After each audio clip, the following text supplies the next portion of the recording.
It's my favorite store because it Does it all. Well, for my career, like it I see. It put money in the bank, Right. you know. Put money in my bank. It fed my children. How did it start? Obviously, did you audition? And Yeah, it's actually sort of a basic story. It's just my agent, who's Kate Eisner, a lot of Kates in my life. I was with Noble Kaplan Abrams, and Kate was my commercial agent, and I'd done a few commercials here and there. I'd usually get about 3 or 5 a year.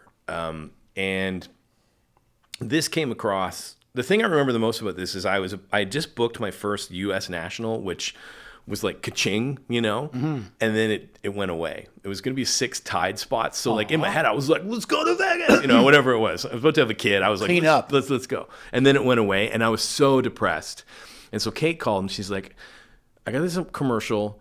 I don't even know if I want to send you out, because if you're the spokesperson, you're then going to be locked into it, and it might hurt your chances. And I said, well, first I said, I kind of feel like I'm still depressed about this Tide thing. I'm like, it's like, you need to get out there and date again. I was like, I'm not ready to date. You know, I was like, I can't do it. But I was like, so I said to her, what's the point of doing all these commercials if you don't go for the big one? Sure. You know? true enough. And in my head, I thought it'll be like 2 years. I'll make some good coin.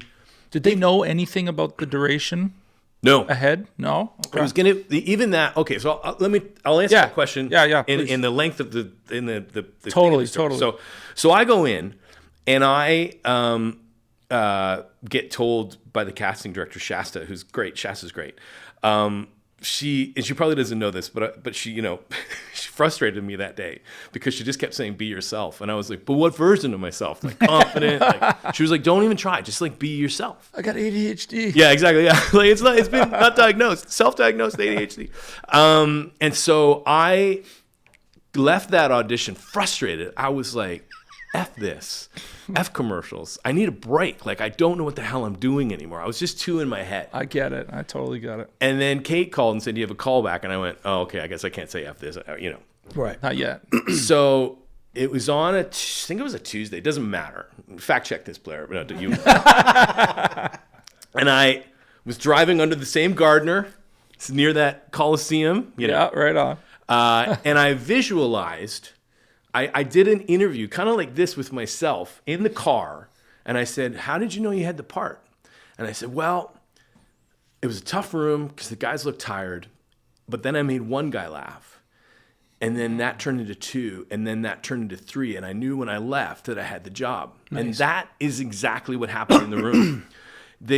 I found out later on, they had looked at like 300 people for this part. Wow. And they had that Tuesday. The reason I can remember it was like a Tuesday is that I went to Winnipeg, I think on the following Monday. Like the first commercial was less than a week away. Wow. And they didn't have their guy. And also, I found out later on, Canadian Tire was going to drop, I think it was Taxi was the agency. They were going to like drop them because they were like, they didn't like what they'd been giving them. And they were like, if this doesn't work out, we need to move on. And so they're like, if this doesn't work out, we're in a lot of trouble. We're probably going to get fired. I don't know how agencies work. So I went in and the thing about this first commercial was with Jonathan Taves, the hockey player. And the joke at the end was that ended up become kind of like this chant was crazy good, because I say, what's the C on your shirt stand for? And he, before he can say captain, I go crazy good and turn to the camera like what Yeah. And for whatever reason I nailed that, because the original script I didn't think was that great. It was like I still don't even get if it was a joke or not. It was something like let's keep watching that puck sail down the ice. Like that was the end of it. And I was like, that's not that funny. No. But they gave me alternative stuff. Like even at one point I said something like, take a shot at my nuts. Because I think they were just throwing me things to see, can he absorb this quickly and regurgitate it out and make it funny? But the part about that audition that I have to be really grateful to the director. He said to me, you have Jonathan Taves in this spot. He's a hockey player. He's won a gold medal. Stanley Cup, like and he says, and I don't know who you are. You think you're the star. And I was like, oh. And I was like, oh, he's an idiot, but he's a confident idiot. And That's actually the best thing about these commercials. Yeah. Anyway, but continue. that was the key. And so even 10 years later, that was still, I think, the path that I took was just like, it's like getting on the bobsled and Right. almost going near a cliff and then being like, oh my God, I could have died. He's still that Yeah. confident idiot. But what was fun about shooting those commercials is actually, for me, watching you improv Yeah. those endings. Yeah. And they were very generous in that regard. They were, and in my experience up to that point, the other part, and I think I told you I was going to answer a question that I may not have answered. No, but- the duration thing. But that's, oh yeah, so at that point, there we go. So it was supposed to be for a year, but even before shooting that spot, my agent Kate, and I mean, God bless her, I knew exactly what she was doing. She's like, I was like, so is there a contract? Are we going to get the year-long contract? And she's like, well, that's going to wait a little bit because they got to do some paperwork. And I was like, no, they're going to see. They want to see. Can I do it? Yeah. And then that night, the two guys who invented the character of Garrett, Tom Collins, you probably remember them. Wow, I do. Crazy.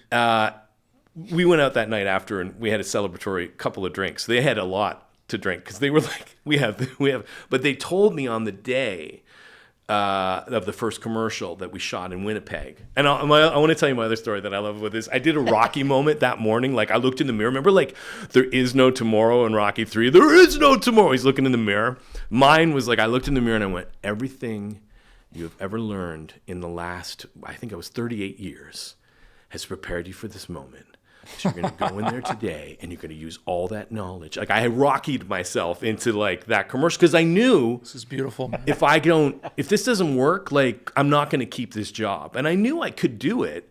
It's easy to look back now, but I mean, at the time it was an unknown, and it's cocky to kind of say it, but at the time you need that cockiness to get you through the day. Nothing wrong with being cocky. You know, like or else you're just a scared kid. 299 other people or whatever it was. Yeah. You know, like, it is what it is. Yeah, and it became something that I didn't really expect. So after at lunch, Tom and Colin said, "Sign this guy for the year. Like, get this guy. He's our guy. We need him." That's nice. And then it became another year. So at the end of every year, like around October, November, it would get a little. It was nerve-wracking because there was only one time they signed me to like 3 years. So that was amazing. That was like the greatest 3 years of because you're just like I have 3 years work at an amazing amount of money. Like this was great. But yeah, at the end of every year, you'd just be like, oh God, is this going to happen again? Because it was enough money to like to make you really happy. But when that money disappears, you're a lot less happy. we do the same thing when you coordinate a series. Yeah. At the end of the series that year, you go, are you going to get picked up? Yeah, no. So anyways, yeah. You know, the best part really about these commercials is that they took like this this kind of corny, maybe family vibe or something, guy vibe. And they gave it sort of like a down-to-earth dude that actually shops at Canadian Tire. That's what they told me. They wanted a guy to look like you could have a beer with. Yeah. You know? Yeah. And Which and I have. Yeah, we have. Yeah. And the other part I want to say about the improv, that was another thing where I realized, so the crazy good, right? Like they picked the best ending because you've done enough commercials. Sometimes you're like the best endings are never seen by the public because Absolutely. the agencies usually panic. And so or the company. So the one that was early on was, this is the one where the other guy's name was Gary, the dad, because the wife turns to him and goes, Gary, like just gets mad at him. Because the air filters were so dirty in the car, and I had put the air filters in a fish tank out in their driveway to show them this is how dirty they are. And the wife goes, Gary. And then, blah, blah, blah. You need to replace them with whatever the air filters were. And at the end of it, we had a bunch of, one-liner endings, but the one that they used, which I liked, was, sorry I broke into your car. And because I'm like, like how, like, you know what I mean? Like, it makes no sense. And I'm like, that's really funny, but they'll never use it because they can't have a spokesperson that's a thief or like a crook. Yeah, and you can't have this idea that some guy at Canadian Tire broke into your car. Yeah, because people to this day still think I owned a Canadian Tire or I worked there. And I'm like, I still like that story that they think like that. Canadian Tire, like there's some guy sweeping up and they're like, can you do commercials? And I was like, yeah, I can do I just got to put this oil away. And then I would go back to work at Canadian Tire, and it'd be hell. But anyways, when they showed me that cut, and then they showed me another one where there was like, it was something about, it was one of those food processors that could make salsa and it could make ice cream and it could make all this different stuff. And at the end, the woman forgot to bring chips, right? And so I just give this FU look to camera, like, why the and it was all, and I'm like, oh, they're not afraid. Like, and I know that sounds so stupid because there's nothing really that's good. scary about it. Yeah. But for corporations, they panic. Yeah. And they're these like, little risks are Yeah. the ones that sell. I don't get why they don't do this more. And standing there, because I was doing I think I was doing a radio spot, and and they were like, oh, we put together a rough cut. There was now 4 commercials in the can at this point. It's September 2012. It's still early. And when they showed me the funny endings, I'm like, oh, this has a chance. Like, my brain went, this could be good. And because I've done enough commercials where they play it safe, and it's fine. It still sells whatever it needs to sell. But that's why I think this became A thing. It became a thing. Like, it was cool. It was really cool. It was.